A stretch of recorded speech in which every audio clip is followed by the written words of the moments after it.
여러분 안녕하십니까? KBC 8시 뉴스 시작합니다. 오늘로 광주 현대산업개발 아파트 붕괴 사고 발생 26일째를 맞았습니다. 어제 실종자 2명을 수습했지만 여전히 붕괴된 건물 안에 남아있는 매몰자 1명과 실종자 1명을 구조하기 위한 작업은 계속되고 있습니다. 이형길 기자가 보도합니다. 6명의 실종자 가운데 어제까지 모두 4명을 수습했습니다. 모두 붕괴된 건물 잔해 속에서 숨진 채 발견됐습니다. 하지만 여전히 발견하지 못한 실종자 1명과 지난 1일 26층에서 위치가 확인된 매몰자 1명은 오늘도 구조해내지 못했습니다. 중앙사고수습대책본부는 그동안 실종자들이 발견됐던 아파트 건물 25층에서 28층 사이에 남은 실종자가 있을 것으로 판단하고 있습니다. 구조 작업은 28층에서 잔해물을 하나씩 제거하며 아래로 내려가는 방식으로 진행되고 있습니다. 28층에 쌓여 있는 잔해물을 제거하였고 현재는 28층 바닥 부분 일부를 깨고 하부로 진행하고 있습니다. 붕괴 위험이 여전히 남아있는 아파트 보강 작업도 이어지고 있습니다. 건물 안쪽에 소형 굴삭기 2대가 투입돼 작업을 하다 보니 건물 내에 지지대를 계속해서 설치하고 있지만 잔해물 낙하의 불안은 여전합니다. 기울어졌던 타워 크레인 해체의 영향으로 외벽 부분이 변동이 발생을 했으며 그때 220까지 진행이 됐습니다.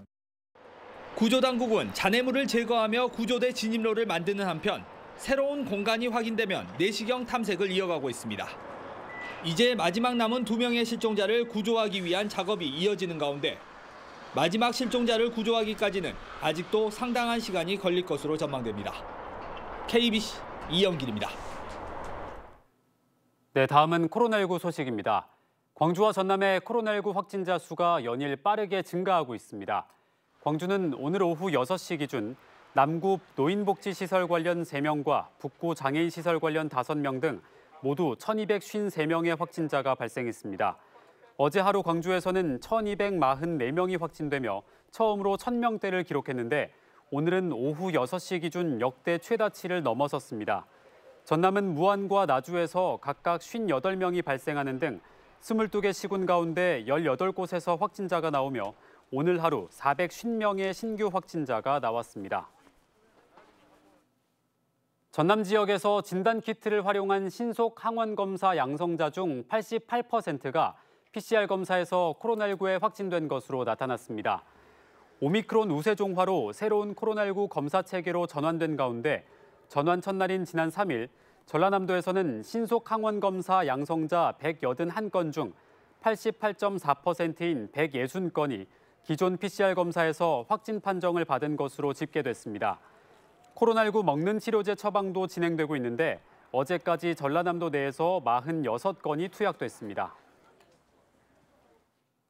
거실이 정남향인 줄 알고 분양받은 억대 오피스텔이 사실 동향이라면 어떨까요? 실제 광주의 한 오피스텔에서 이런 일이 벌어지면서 입주 예정자들이 분통을 터뜨리고 있습니다. 시행사 측은 분양 홍보 과정에서 발생한 실수였다면서도 피해 세대에게는 이런 사실을 알리지 않았습니다. 조윤정 기자가 취재했습니다. 지난달 말 입주가 시작된 광주 광산구의 한 신축 오피스텔입니다. 현관을 열면 바로 앞에 큰 거실창이 보이는 정남향 구조가 장점입니다. 시행사는 전체 387세대 중 C1 타입인 115세대가 이런 구조라고 팜플렛을 통해 홍보했습니다. 하지만 C1 타입을 1억 5천만 원에 매입한 A씨의 오피스텔 구조는 전혀 달랐습니다. 통창이 있어야 할 곳은 벽으로 가로막혔고 거실창은 동향입니다. 기역자로 설계됐던 부엌도 일자였습니다. 정남향이 주력 상품이다. 제일 많이 팔린다 해서 그래가지고 남향에 대해서 이제 계약을 하고 이번에 이제 사전 점검을 했는데 거실 문을 열고 이제 들어가면 앞에 창문이 보여야 되는데 벽으로 이제 막혀 있어요. 홍보와 전혀 다른 구조의 오피스텔은 14개 세대로 알려졌습니다. 거실이 남향에서 동향으로 달라졌는데도 시행사는 예비 입주자에게 아무런 사전 공지도 없었습니다. 이에 대해 시행사 측은 분양 정보 제공 과정에서 실수가 있었다고 해명했습니다. 하지만 문제를 제기한 예비 입주자들에게만 합의 또는 보상 절차를 안내하고 있어 피해자들의 원성을 사고 있습니다. 시행사 측은 회사 내부 협의가 끝나면 피해 세대 전체에 해당 사실을 공지할 예정이라고 밝혔습니다. KBC 조윤정입니다. 광주의 한 대학병원 간호사 탈의실에서 몰래카메라가 발견돼 경찰이 수사에 나섰습니다. 경찰과 해당 대학병원 등에 따르면 지난달 말 대학병원 간호사 탈의실 내부 상자 속에서 숨겨진 스마트폰이 발견됐습니다. 해당 스마트폰은 병원에서 근무하던 남자 간호사의 것으로 확인됐으며 경찰은 불법 영상 촬영 여부 등을 수사하고 있습니다. 더불어민주당 선대위 청년과 미래정치위원회가 강주에서 청년 당원들과 간담회를 가졌습니다. 민주당 청정위는 오늘 광주광역시당 대회의실에서 박용진 상임위원장과 광주 지역 청년 당원들이 모인 가운데 간담회를 갖고 민주당 재집권을 위한 캠페인 준비와 지역 정치 상황에 대한 이야기를 들었습니다. 청년과 미래정치위원회는 그동안 프리랜서 노동자와 청년 유권자들을 만나며 이른바 2030의 지지를 이끌어내기 위한 활동을 이어가고 있습니다. 박병규 전 광주광역시 경제부시장이 광산문화예술회관에서 출판 기념회를 열었습니다. 오는 6월 지방선거에서 광주 광산구청장 출마를 준비하고 있는 박병규 전 부시장은 산업 현장과 행정기관에서 활동한 경험과 광주형 일자리를 제안하고 설계했던 과정을 서술한 자신의 저서 공장으로 간 철학소년 출판 기념회를 개최했습니다. 박 전 부시장은 제2, 제3의 광주형 일자리로 양질의 일자리 창출에 총력을 다하겠다고 밝혔습니다.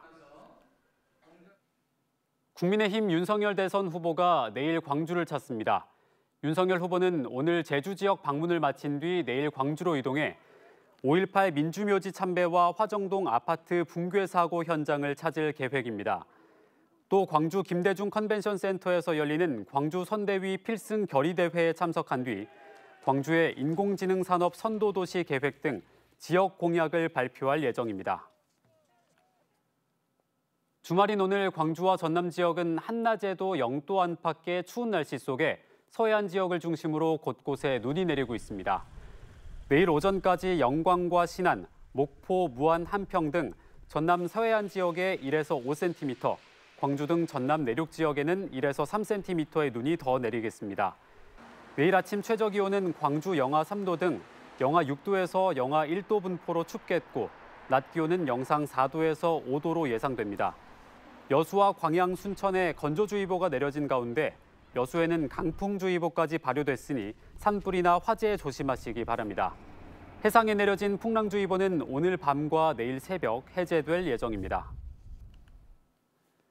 술자리에서 말다툼하던 지인을 살해한 60대 남성이 구속됐습니다. 보성경찰서는 지난 3일 보성에 자신의 집에서 고향 선후배들과 함께 술을 마시다 말다툼 중 70살 B씨를 흉기로 살해한 혐의로 66살 A씨를 구속했습니다. 경찰에 긴급 체포된 A씨는 술을 마셔 정확히 기억이 나지 않는다고 밝혔지만 영장실질심사에서 구속영장이 발부됐습니다.